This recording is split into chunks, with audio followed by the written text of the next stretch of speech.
What up, everybody? So today, in this video, we're gonna do something a little bit different. What I mean by different,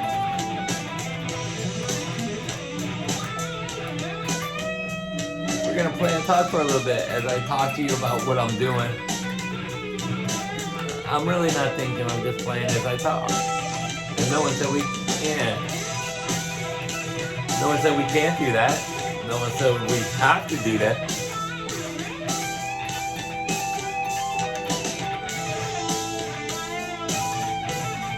But we can play a talk.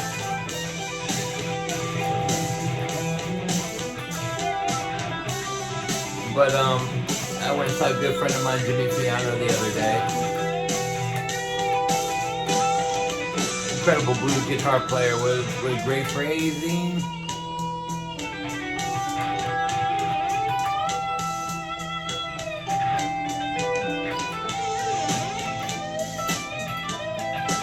And Jimmy understand what makes a great guitar player. We had a great conversation about a mutual friend who's a very nice guy, so I won't mention his name. Well,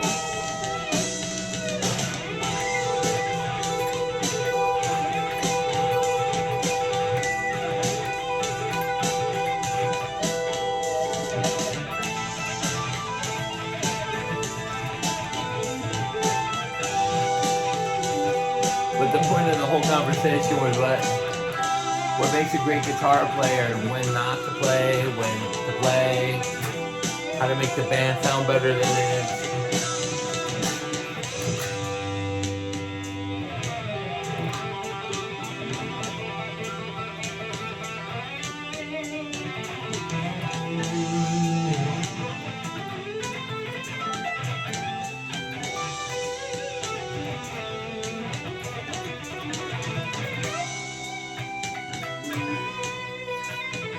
And it's important.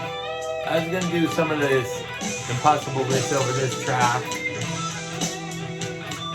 And I thought, why don't I teach you the theory of playing all licks of chords and tracks?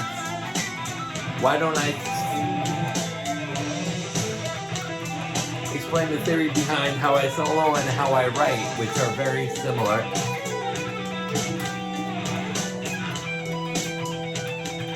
I was like, hey, that could be good.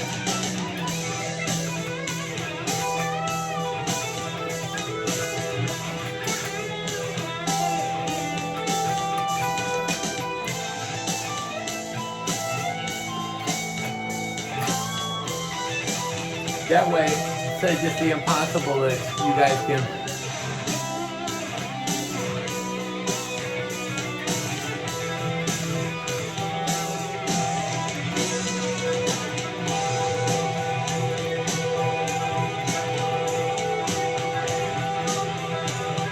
that way you guys can figure out what I'm doing and my thought process behind the mentality, how I solo, which is similar how I write, and how this would benefit probably most guys. So let's get into some of that. Oops, we don't want to keep playing. So what you just saw is I kept playing while I was talking, not even paying attention really to what I did. Here and there I'd have to look a little bit just to make sure I was on track of wherever I was moving. But the whole idea and point behind that was I wasn't thinking, which is throwing in licks, figuring out what licks on. Now you have to remember, this is not an edited video. That was all off the cuff for minutes. For minutes. That was like being live on stage. There's no punch-ins, there's no fixing the video, there's no redoing the video. That's what I want you to see. Because even though I'm a pretty good guitar player, I still do make mistakes. But I want you to see what a major label recording guitarist can do while he talks and is thinking about what he's going to say as opposed to what he's going to play. And that's the difference between some of these YouTube guitar players and people like me, is when I actually sit down to think, it's a whole nother level, because I don't let my brain get in the way of what I'm playing, even though I'm thinking about what I'm playing, which makes my soloing and improvising even better. Now, how do I get like that? Well, I'm going to go over the theory behind that in a minute. And so this conversation between me and my great friend Jimmy Fiano, who's an incredible blues guitar player. Jimmy, posting in the links down there in the comments the records that people. He just did a monster blues record with some really great monster players. If Spotify or whatever it's on, please post it in there so people can check you out. He knows when to play, when not to play, and he plays like me in a different way. I'm more of a shreddy guitar player, even though he can do that. But he's a better blues guitar player than me because he plays around that, and he's been playing that kind of stuff for a long time, and he's very good at when not to play. He knows how to make a band sound good. So this is the whole conversation that we had. And what happened was, there's a lot of guitar players out there, and I've seen a lot of cover bands in my area, not you guys, but in my area. I've been watching Earl's Hideaways with some of these blue guitar players, and they're not bad, but they're just not great. So how do you get to that next level? How do you get to where you can have a conversation and not think about what you're playing and still sound good? That's better than a guy who's thinking about what he's playing on a stage. That's a hard thing to deal with, to explain. But there are a couple tips I'm going to give you guys. This goes into my writing process as well as my soloing process. So here's the theory behind it. When you EQ an amp, you want all your controls at noon, right? So you can go less bass, less treble, more treble. You want to start off in a neutral position. So the first thing that I do is I think from a neutral position. Middle of the neck. Why? I can go down or I can go up. I'm not stuck or forced to go one way. So if I start my solo down here, I have to go up. So if I'm in the middle,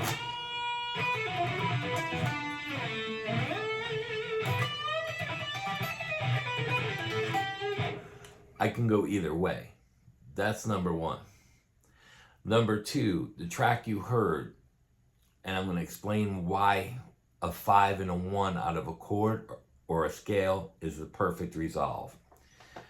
Here's a G. Might be a little out of tune there. 1, 2, 3, 4, 5. 1, 4, 5. G, C, D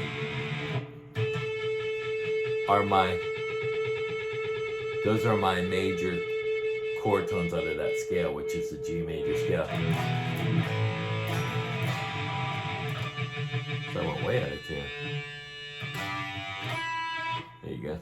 So what happens is, you take the relative minor of G, which is 6 up or 3 back, and you take an E and you play a 1, 4, 5, which is a common chord progression. You get E, A, and B. Now this is very important. So those are your minor tones, and F sharp being your half minor, half diminished. Now why is this important, Chris? And why don't guitar players get this? And I'm going to explain why in a second. When you play an A minor chord, knowing that E, A, B are all your minor positions, if I play the 5th of an A, I got my E. If I play the 5th of an E power chord, I got my B. If I play the 5th of a B, I get my F sharp. This is very important because the 5s of all the minor chords in that key are other minor chords. In this key. So if I just take the chords A, B, E, F sharp,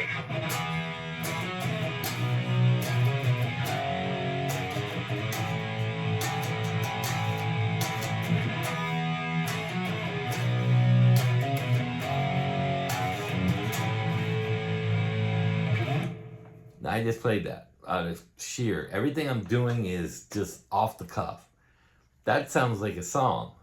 Why? It's all the fifth tones and the one tones of all the minor chords. Why is this important?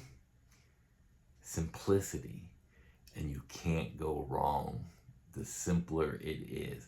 Sometimes as guitar players, we try to overplay, like I was doing in the beginning of the video. And I'll do another track where I won't overplay, because I'll show you the simplicity and beauty of what I'm telling you. So I'm starting in the middle. I got the ones and the fives of all the minor chords, which now I know is a F sharp, pentatonic, A pentatonic, B pentatonic, E pentatonic, F sharp again, A, B. Whoops.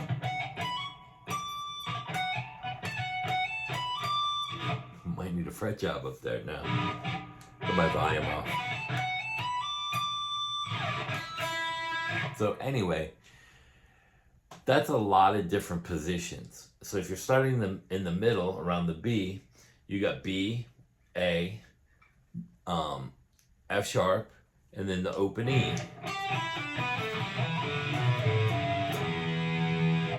So you got how many? 1, 2, 3, 4. You got 4 positions this way. From the B, you got 1, 2, 3, 4, 5 up. So you're halfway in the middle. Now here's the beauty of this. Inside a B position, the fifth of the one of a B is at E. So this is where I play my E minor arpeggio.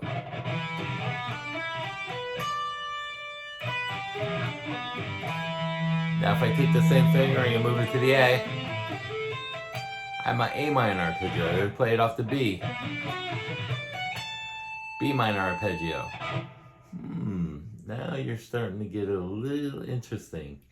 Now you have E, F, F sharp.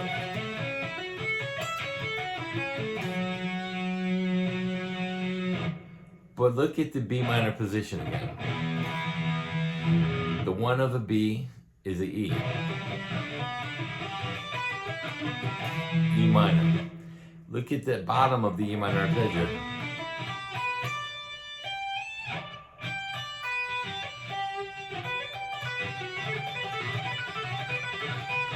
G major triad, the relative major of the minor tone.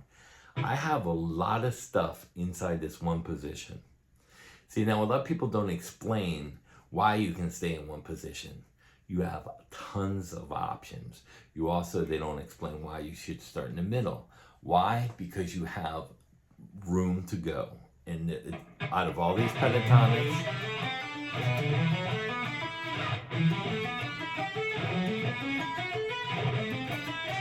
they're all the same notes, just in different frequencies, higher pitches, lower pitches.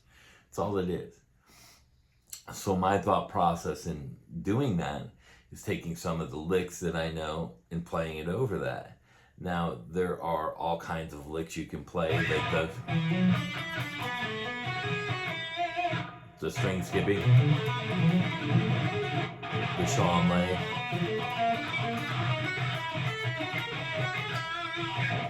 you can play the Bonamassa, you can play the fours, or you can do all kinds of licks, the Zach Wild licks, chicken bigging.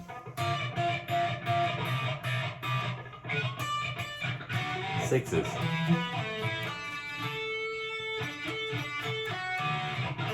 With the 5. So you're taking this string and the string under it.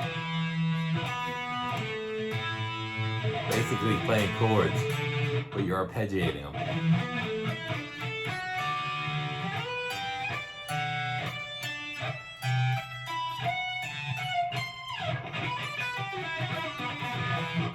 You have tons.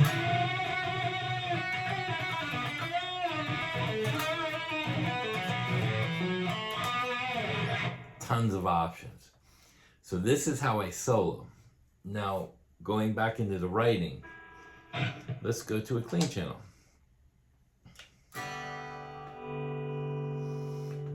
So Chris, why was that important? So let's say I take a 1, 4, 5 in G, C, D. But I want to put a little play on it. So I take the E minor, which is the relative minor chord, and I'm going to play it in with the 4 and the 5.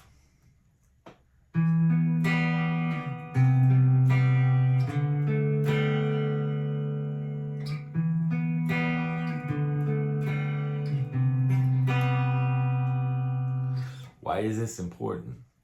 Because I'm going to show you a little trick in writing. So what I'm doing is I'm playing the E, substituting the G, which is the relative chord. But you hear this? That's a G note. There's an open E. I'm tying it in.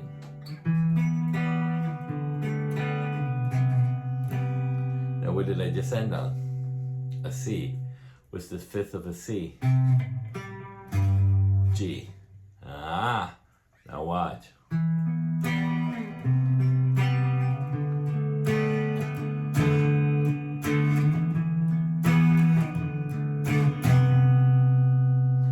3, 4.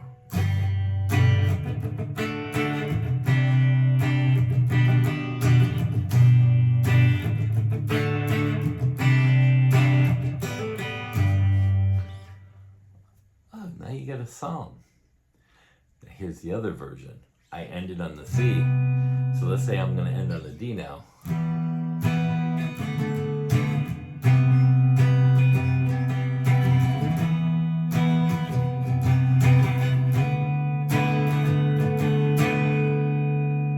What's the dominant second of the G major? A.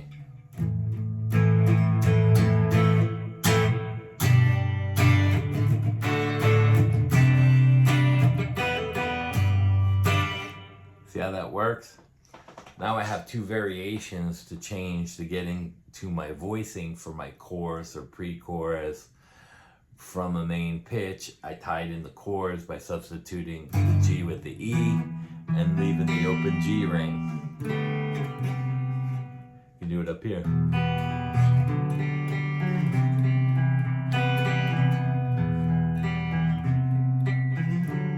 It's a variation of a variation of chords.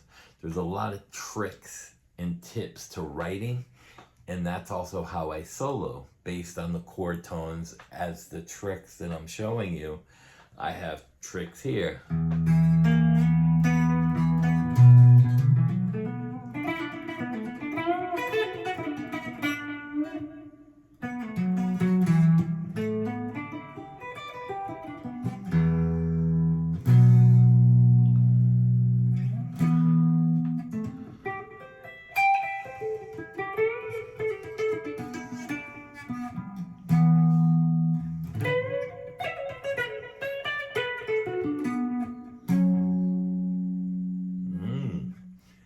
There's a lot of variations, like chord variations and tricks of tying those in with some of that stuff. Now, maybe that makes a little sense to you guys. And maybe this is going to influence you guys to help with your writing and my thought process on what you just witnessed me soloing over. Now, granted, would I solo like that over every track? No, and that was just an exaggerated example of something I would do. Let's see, I'll take someone else's track. Let's see, I might have a commercial.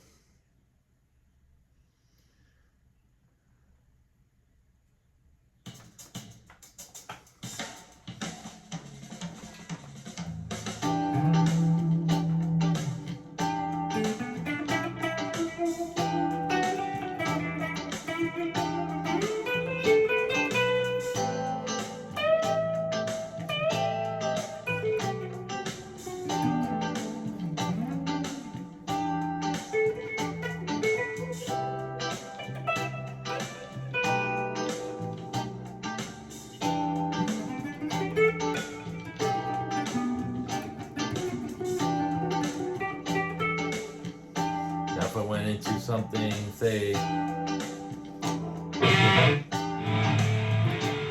let me go into this, and let me edit it real quick. We'll take off, let's take off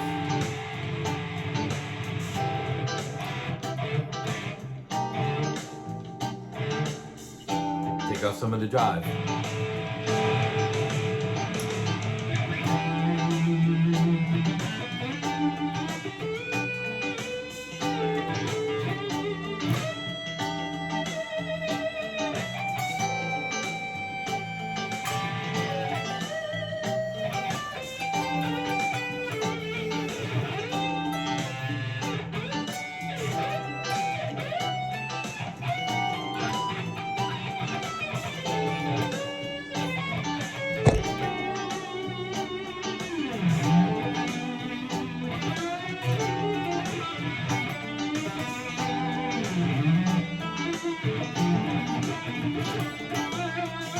A little jazzier, whole tone.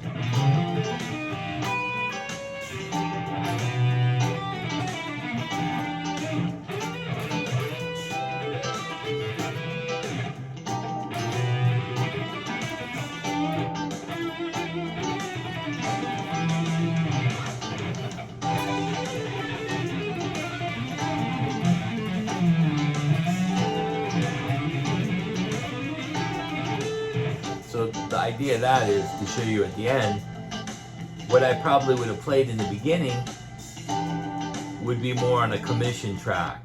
Whoops, don't want to keep playing. And the reason why I would play like that and Jimmy plays like that is because we understand what a record label would want. They don't want all this. They want to hear.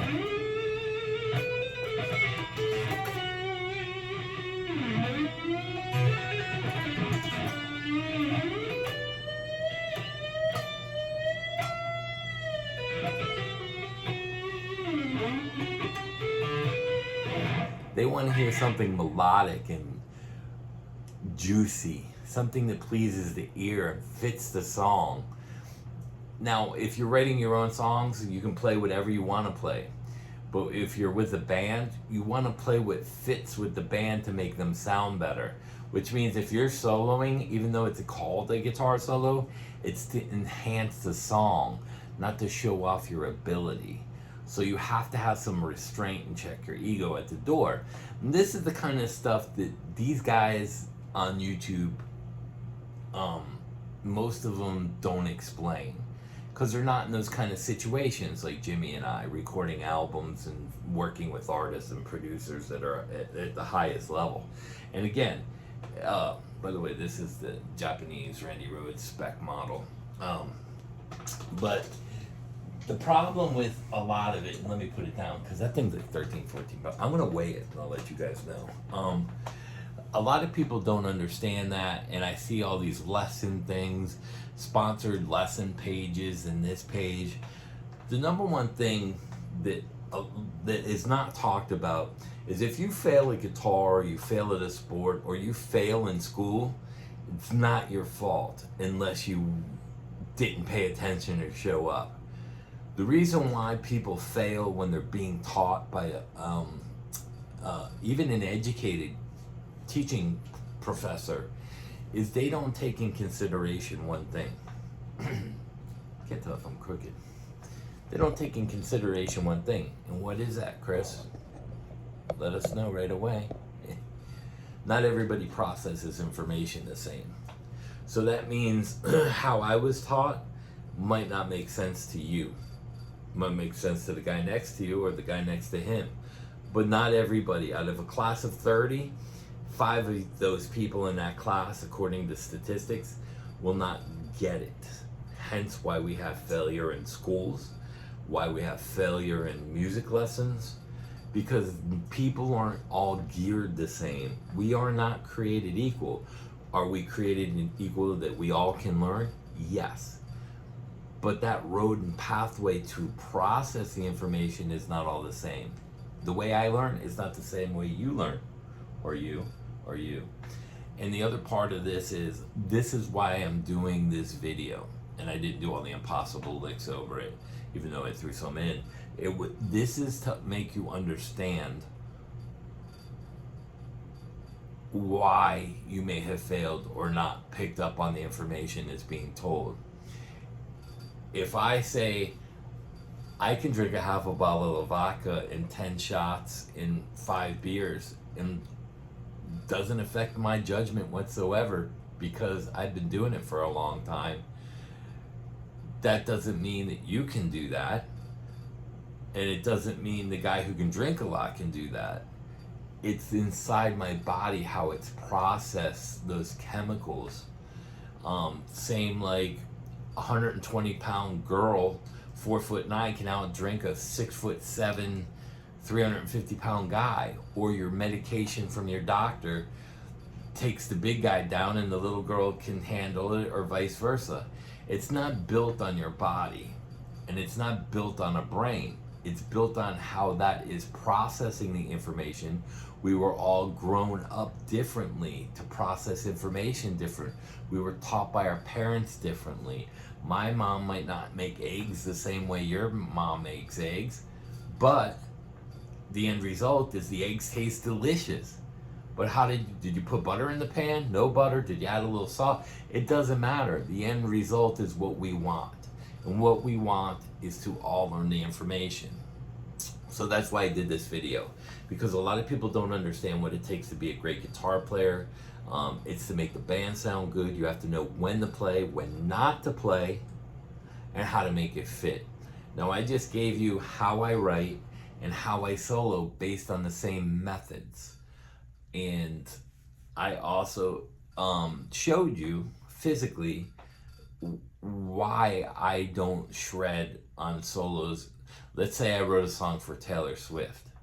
She's not going to want me to shred in the song. And number two, it doesn't even get to her right away. It goes into the record label and the management to see if that song is even good enough for her. Not saying I write for her or I haven't wrote for her before, but this is the way it works. So if you're trying to get into the business and you want to see something like that, I would suggest that you start with short kind of stuff. Get a little backing track of a key that you like to play in. Look at the chords. If the first one's the E minor, you're in G major, E minor. Do the 1-4-5 pattern to figure out what your major chords are and what your minor chords are right away. Right away. Because then you know, my lights are acting funny, that means the city's outside. So that means they're going to lock me up. No, they've been working on my lights and my drains outside. Not mine, but the whole city. But this is a very important information. 1-4-5, 2-5-1. There's chord combinations that are standards and that go, but the 1-4-5, you can use that to figure out your major chords and minor chords in any key. That's why the 1-4-5 is very important. And substituting with the relative minor to the relative major, and then knowing that you have those minor positions, and with that simple arpeggio, you have a triad at the end of the arpeggio as well as the minor arpeggio itself, which will help you immensely. Those are things that people don't talk about. It's not just about the licks, it's how the licks fit together, the phrasing, and how certain things like a B pentatonic fits with the E minor chord because there's a 5 in the E, which is a B, and you can play E minor arpeggio inside the B minor pentatonic position, and at the end of that arpeggio is the G major triad. It's all related. But see, a lot of people don't go into detail like this. I know this video is a little long, but I want to explain it in different ways that I can so that you can process the information. Now, can you solo with 2 notes? Yeah, but you have to know where those pentatonic positions are to get to those boxes. You can do simple stuff. Let's see. Here, I'll show you something so simple it's stupid. You don't even have to play a lot of notes, or very melodic like I just did. What you can do is pick a couple notes out of those pentatonic positions, right?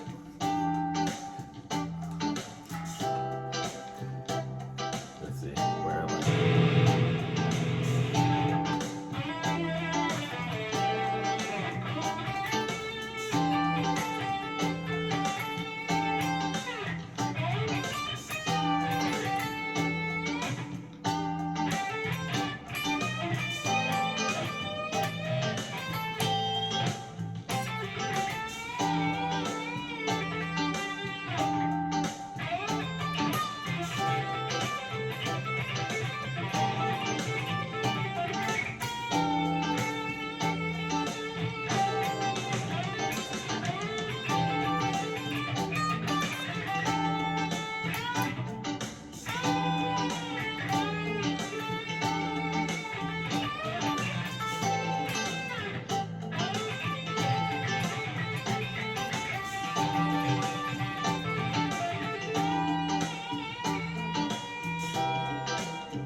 Now, I could get away with a 15-second solo playing like that on any major label artist demo or track I record for them. Why? It's very simplistic. There's 4 notes. You can't go wrong with those 4 notes. You can make something sound good with 4 notes like B.B. King did with 1 note. So always remember, it's not being how technical you are. Technical is good because you have more information available to you and more options.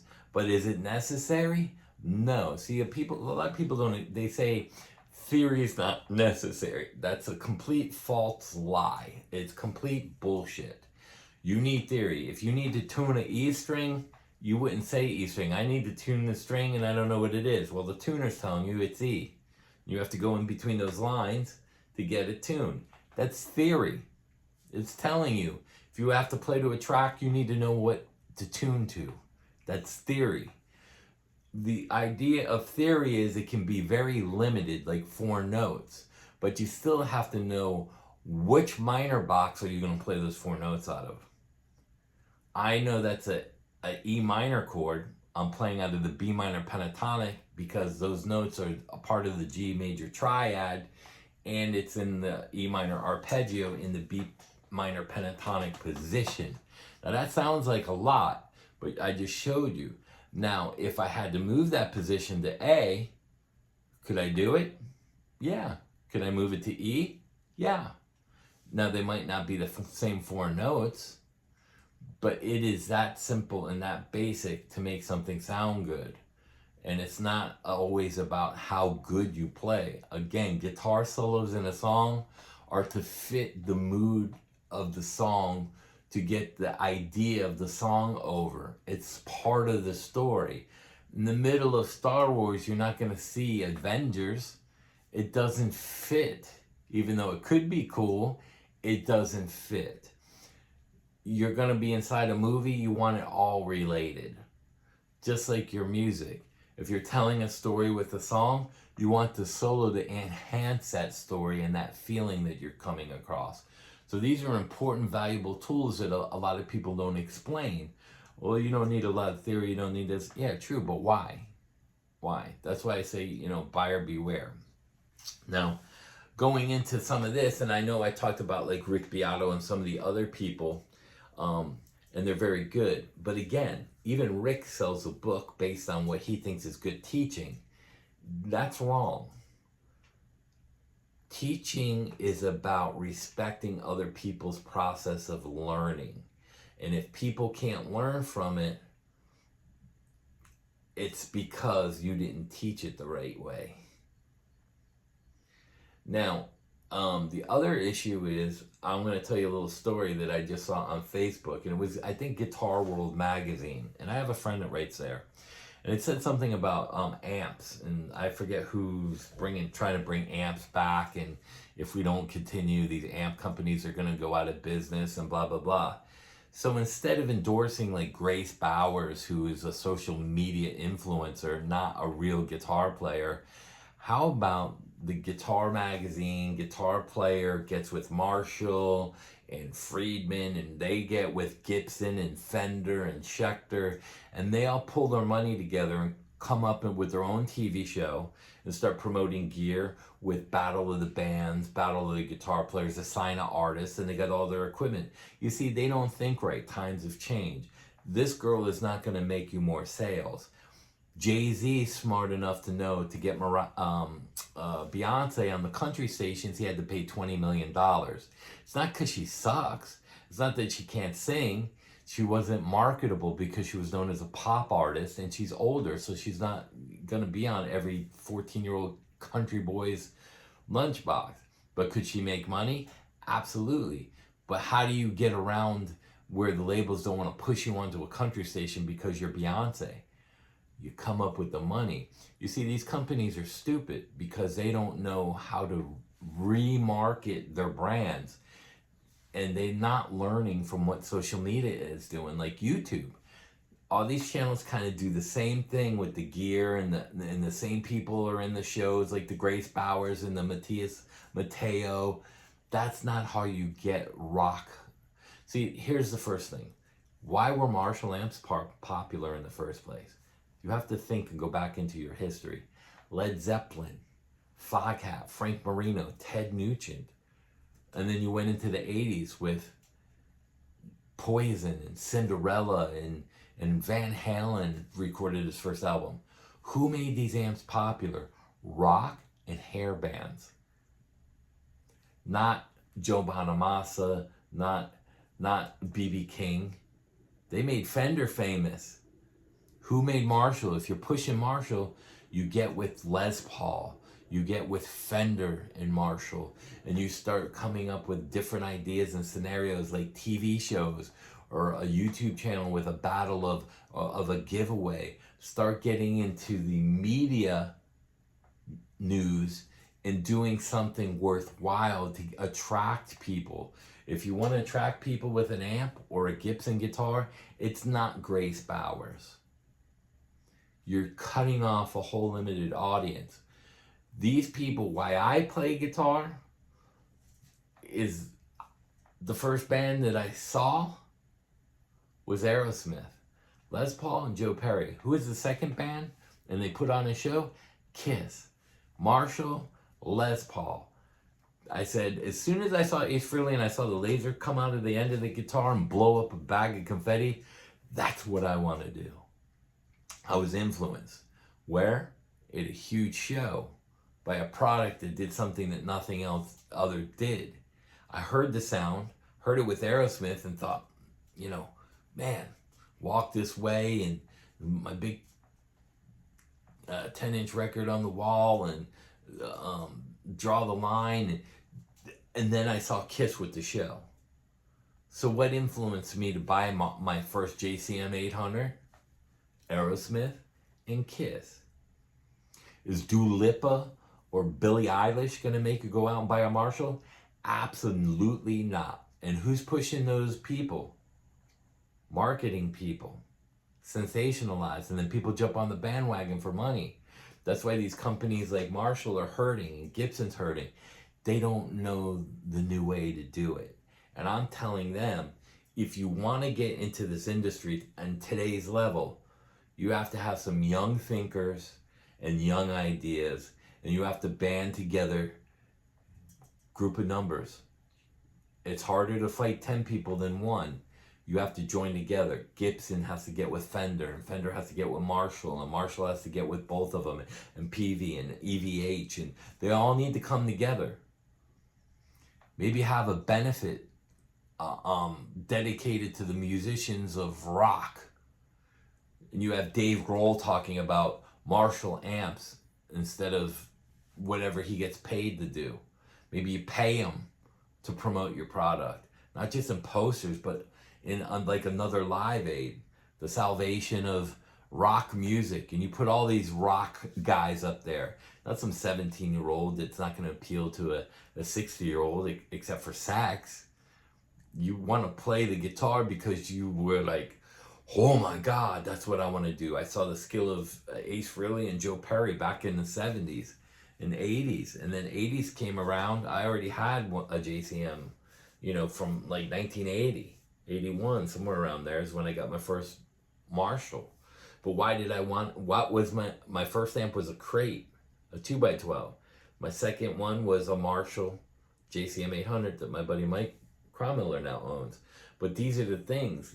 And if you don't think of a new way to actually go about marketing, you're going to fail because people aren't processing the information the way you think they do anymore. And if you want to process information and not leave out the older people to get them back into the amps, you have to go for different avenues of processing information to everybody. Not just the Grace Bowers that influences another 17-year-old. She doesn't influence me. She does nothing for me. Go get some real players. Michael Lee Firkins. Me and my buddy talk about this. You want to see an incredible guitar player that's been doing shit that nobody's been doing since the 80s? Michael Lee Firkins. One of the greatest guitar players you'll ever hear. Hands down, flat out, period. I'll play anybody. Chicken picking country bluegrass to all kinds of stuff. He's one of the most incredible guitarists. Where are they pushing him? Where's the Rick Beato pushing him? Where's the Rhett Shull pushing him? They don't, because they don't really know who that is. They just go with what is today. Stanley Jordan. Stanley Jordan was playing lead lines, bass lines, and chords all at the same time. Stanley Jordan, look him up. Why aren't they pushing him? Legendary jazz guitar players. Frank Gambale, incredible technical player. He'll outplay anybody. Where are the young touring guys, the young guns? Where's Taylor Swift's guitar player? Where's Nikki V? Have them on your show. I'll tell you another great guitar player, Marshall Harrison. Look up Marshall Harrison. Where are these companies pushing him on YouTube? We talk about a guy that can sweep and do things that I have never seen before with ease. Marshall Harrison. Incredible guitar player. Where's the old Blue Saraceno? Why did Blue Saraceno end up doing Hairpick, which is one of the greatest rock blues albums with shred and blues combined? What incredible tone, incredible phrasing. Where's Blue Saraceno? Building amps and pedals with his dad. Why he joined Poison? Why did he join Poison? Probably the money. But why aren't they pushing him with Gibson or Fender or a company? The guy was incredible. They missed their mark. And these guys today that are letting rock music die, they think if they get a younger person in here, it's going to reignite it. But I'm telling you, it's the older pro guys that can play that are going to inspire. When I watch Marshall Harrison, I go, screw it. I'm just going to give up guitar, because I can't do that. Or you know, whereas like I watch Yngwie, I'm like, old, boring. I used to play that when I was 16. You know, I got to watch Paul Gilbert in front of me at GIT at 16. That does nothing for me. But I see a Frank Gambale or a Harrison, they don't think. And this is the problem. And this is like the big problem with the way that they teach music today. They don't think. And that, like I said, everything I do in these videos is non-edited. Why? Because you'll see if I make a mistake or I'm full of shit. There's no cuts in here. This is one 45-minute video, and I'm going to cut it off in about a minute because I don't want to go too long. But this is the whole idea. A 45-minute video, think about it. A 45-minute video with no edits. No edits. How many mistakes did I make? I don't know. I'd have to go watch the video, but it wasn't a lot. But were there mistakes? Absolutely. I'm not a perfect guitar player or a perfect human. I'm prone to make mistakes. That's what I'm built to do. But that's how I learn to be better next time I do a 45-minute video. See, these guys don't talk about all this stuff. Guitar is a lot of hard work.